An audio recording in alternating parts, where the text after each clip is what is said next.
अस्सलाम वालेकुम। सॉरी, ये टॉपिक थोड़ा सा डिस्टॉर्ट हो गया क्योंकि यूट्यूब मुझे अलाउ नहीं करता 15 मिनट से ऊपर की वीडियो अपलोड करना। सो हम इस टॉपिक को दोबारा देख लेते हैं। How the external environment affects managers. External environment managers को कैसे अफेक्ट कर रहा है। इसमें दो चीज़ें आती हैं, what and how. Job and employment. External environment affects greatly the creation and elimination of jobs. External environment बहुत ज़्यादा अफेक्ट करता है क्योंकि आजकल जैसे पाकिस्तान में भी बहुत ज़्यादा फ्रीलांसर्स काम कर रहे हैं बाहर के कंट्रीज़ के लिए। तो कंपनीज के लिए ये चीज़ आसान होती है कि वो फ्रीलांसर्स को हायर कर लें क्योंकि उनको पर्क्स एंड बेनिफिट्स वो वाले नहीं देने पड़ते जो परमानेंट एम्प्लॉयज़ को देने पड़ते हैं। परमानेंट एम्प्लॉयज़ का प्रोविडेंट फंड जमा करवाएं, आप उनको ईओबीआई दें, आप उनको बोनसेस दें, एटसेट्रा। तो ये चीज़ जो है वो ग्रेटली अफेक्ट करती है एम्प्लॉयमेंट पे। मैनेजर्स को इस चीज़ को बैलेंस करना ज़रूरी है, वो उनको चाहिए कि वो इस चीज़ को मैनेज करें, इसके इन दोनों चीज़ों के दरमियान बैलेंस क्रिएट करें। Assessing environmental uncertainty. Environmental uncertainty को भी उन्होंने ही ऑब्वियसली असेस करना है। It is caused by the external environment if uncertainty is found in that environment. अब एनवायरमेंटल अनसर्टेनिटी में क्या कुछ आता है। स्टेबल इन्वायरमेंट होता है। Stable environment is the one जिसमें कोई चेंज अकर नहीं होता। बहुत सी इकोनॉमीज हमारे पास ऐसी हैं हमारे अभी आजकल तो खैर बहुत ज़्यादा चेंजेस आ रहे हैं, लेकिन उसके बावजूद जो कंट्रीज स्ट्रांग हैं, इकोनॉमिकली स्ट्रांग हैं, उनके पास पैसे हैं, उनकी जो हुकूमत है वो स्ट्रांग है, तो वहाँ पे चेंज इतनी जल्दी अगर नहीं होता। उनमें जो प्रोडक्ट्स की प्राइसेस हैं, उनमें इन्फ्लेशन, उनका जो इंटरेस्ट रेट है वो इतना जल्दी फ्लक्चुएट नहीं करता। They are stable environments. Stable में पॉलिटिकल चीज़ें भी आ जाती हैं, पॉलिटिकल फैक्टर्स जो हैं। डायनामिक इन्वायरमेंट आ जाता है, हमारा तो डायनामिक इन्वायरमेंट है। हमारे इधर तो बहुत ज़्यादा चेंजेस अकर होते हैं, पाकिस्तान में कोई भी चीज़ स्टेबल नहीं रहती। इन्वायरमेंटल कम्प्लेक्सिटी है, it refers to the number of components in the organization's environment and the knowledge managers have about it. Having few competitors, company face less complexity, and with rise in competitors in the market rises the environmental complexity. Obviously जितने ज़्यादा competitors होंगे managers को की जो job है वो उतनी ज़्यादा कीन होती जाएगी। आप अगर एक चीज़ 1000 रुपये की बेच रहे हैं और दूसरा कंपेटिटर अगर 900 की लगा देता है ऑनलाइन, तो customer will buy 900 rupees from online store. why he'll come to you, it's obvious। फिर मैनेजिंग स्टेक होल्डर्स आ जाता है जी कि स्टेक होल्डर्स को मैनेज आपने कैसे करना है। स्टेक होल्डर्स में काफ़ी सारी चीज़ें आ जाती हैं, मैंने नीचे मेंशन किया हुआ है। वैसे कोई भी चीज़ कोई भी पर्सन जो आपको कंपनी को अफेक्ट करता है वो स्टेक होल्डर है। दे कैन बी इंटरनल और एक्सटर्नल।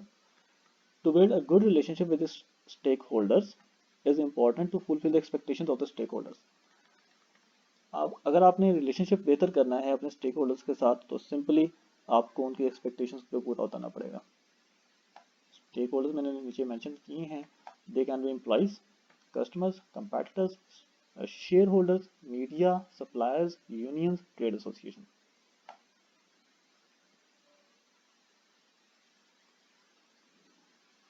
थर्ड क्वेश्चन आ गया जी, ऑर्गेनाइजेशनल कल्चर, कॉन्स्ट्रेंट्स, चैलेंजेस।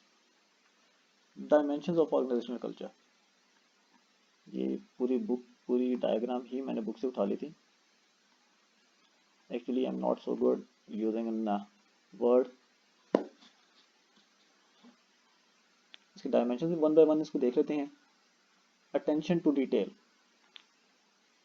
इसको कोशिश करता हूँ कि मैं इसको थोड़ा सा जूम कर लूँ। नहीं, जूम तो नहीं हो रहा। खैर इसको ऐसे देख लेते हैं। Degree to which employees are expected to exhibit precision analysis and attention to detail, कि आपका जो कल्चर है वो आपको कितनी डिटेल्स में जाना अलाउ करता भी है या नहीं करता, या वो आपसे कितनी डिटेल्ड आपसे काम मांग रहे हैं, आपसे कितनी डिटेल इंफॉर्मेशन वो मांग रहे हैं, डिमांड करते हैं। Outcome orientation, degree to which managers focus on results और outcomes rather than how these outcomes are achieved, कि मैनेजर्स सिर्फ आउटकम्स से ताल्लुक रखते हैं या वो जो मेहनत हुई है सारी आउटकम्स लेने में उससे भी उनको mean they have any concern with that. Second third people orientation है, degree to which management decisions take into account that affects on people in the organization, कि आपने जो डिसीजंस लिए हैं वो किस तरह से अफेक्ट करेंगे, वो करेंगे या नहीं करेंगे आपके एम्प्लॉयज़ पे। Team orientation, degree to which work is organised around teams rather than individuals, कि क्या जो काम असाइन हुआ है वो टीम्स को असाइन हुआ है या इंडिविजुअल बेसिस पे है।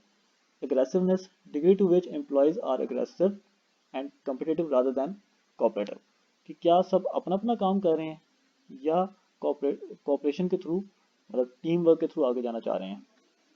Stability, degree to which organisation decisions and actions emphasise maintaining the status quo, कि जो चीज़ एक पुराना कल्चर चलता आ रहा है कि क्या वो ऐसा ही रहेगा, मतलब स्टेबल रहेगा या वो चेंज होगा। इनोवेशन एंड रिस्क टेकिंग, कि क्या आपकी जो कंपनी है वो इनोवेशन अलाउ करती है एम्प्लॉयज़ को,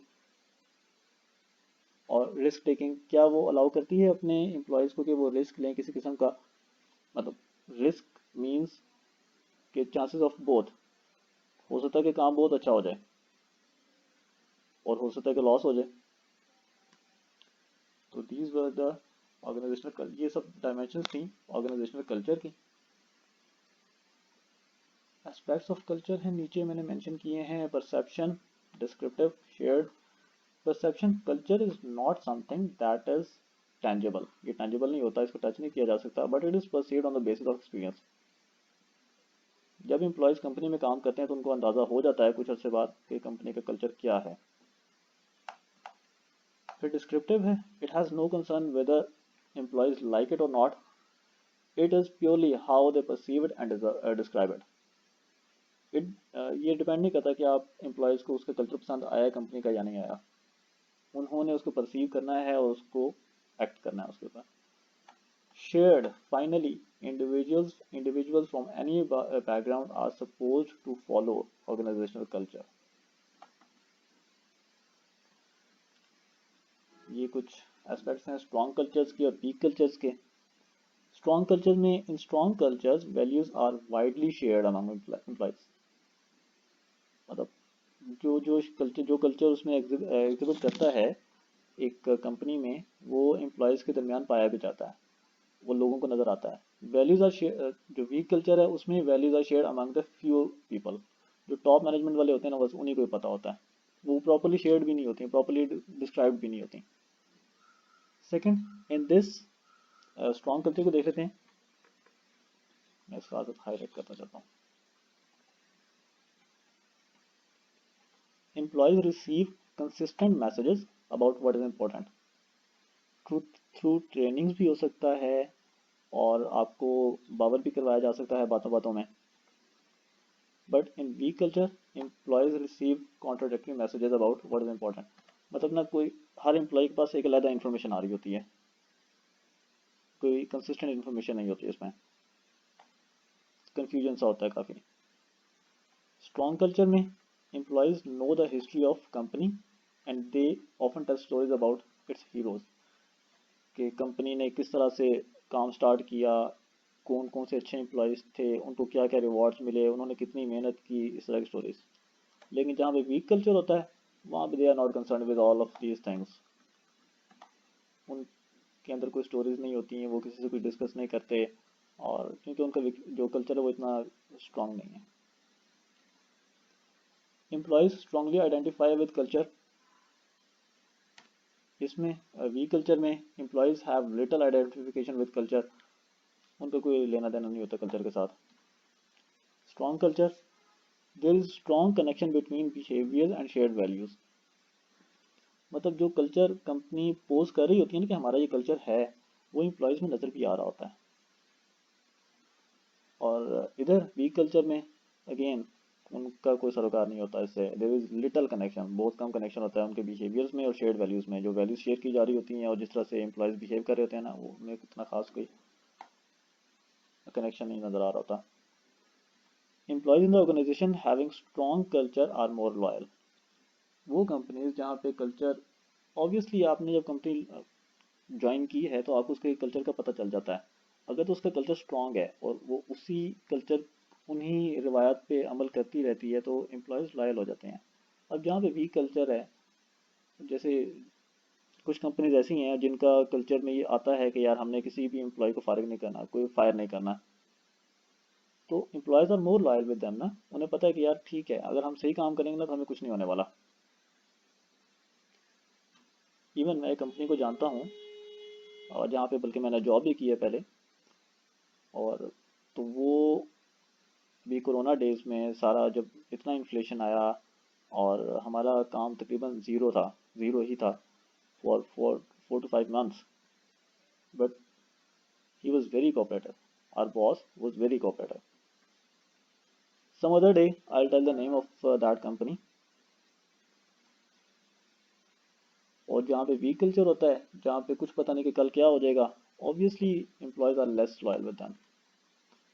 इन organisations with strong culture employees know exactly what they are suppose to do.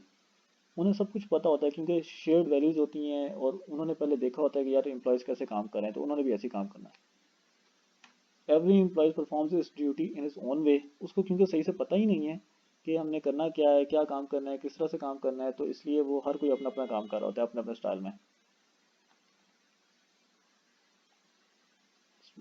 Employees are not allowed to try new techniques, ये इसका एक है, क्योंकि ऑलरेडी एक कल्चर है। लेकिन ये हर केस में नहीं होता, किसी केस में अलाउ भी कर देते हैं। इनोवेशन को लाइक किया जाता है कुछ कंपनीज में, खासतौर पर जो मल्टीनेशनल कंपनीज होती हैं। एम्प्लॉय और इसमें employees are allowed to try new techniques, उनका ऑलरेडी कोई कल्चर होता कोई नहीं है, तो उन्होंने अपने वो उनके जिसका जो दिल करता है बस वो वहाँ से वो करके, वो अपना अपने तरीके से काम करके तो अपना जो टास्क है उसको कंप्लीट कर लेता है। Where culture comes from, culture कहाँ से आता है? फिलोसफी ऑफ ऑर्गेनाइजेशन फाउंडर, कि जब कंपनी बनाई गई थी तो उसने क्या सोच के बनाया। फिर सिलेक्शन क्राइटेरिया है कि आपने जो मैनेजर्स हैं, जो अपनी टीम सिलेक्शन है वो किस तरह से की है। फिर टॉप मैनेजमेंट और सोशलाइजेशन के थ्रू, और इसमें ट्रेनिंग्स भी आ सकती हैं और बाकी चीज़ें हैं, जो कल्चर है वो पेनिट्रेट करता है लोगों में, और फिर वो ऑर्गेनाइजेशन कल्चर बन जाता है। How employees learn culture, employees कैसे कल्चर को लर्न करते हैं? Through stories, rituals, material artifacts and symbols, language.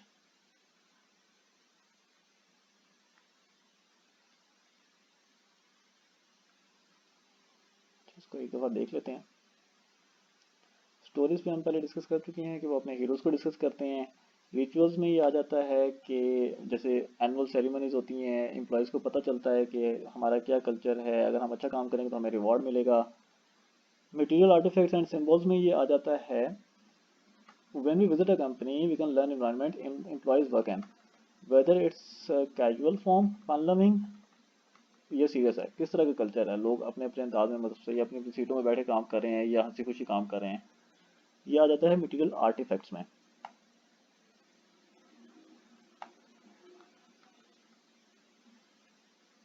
What do employees wear? Conveyance facility provided to staff, office का साइज कैसा है, फर्निशिंग कैसी है उसकी, ये सब कुछ मटेरियल सिंबल्स में आ जाता है। फिर लैंग्वेजेस हैं। लैंग्वेजेस मतलब कि एक उन्होंने स्लोगन सा बनाया होता है कंपनी ने डिफरेंट, कोई छोटा सा वर्ड होगा, जैसे ये है chef, CHIFF, it stands for clever, high quality, innovative, friendly, fun. How culture effect managers, managers को कैसे इफेक्ट करता है culture?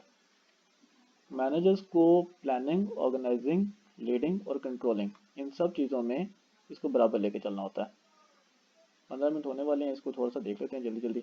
How much risk should be involve in plans, planning the task of individual team, organising है, organising में कि वो team work होगा या इंडिविजुअल होगा।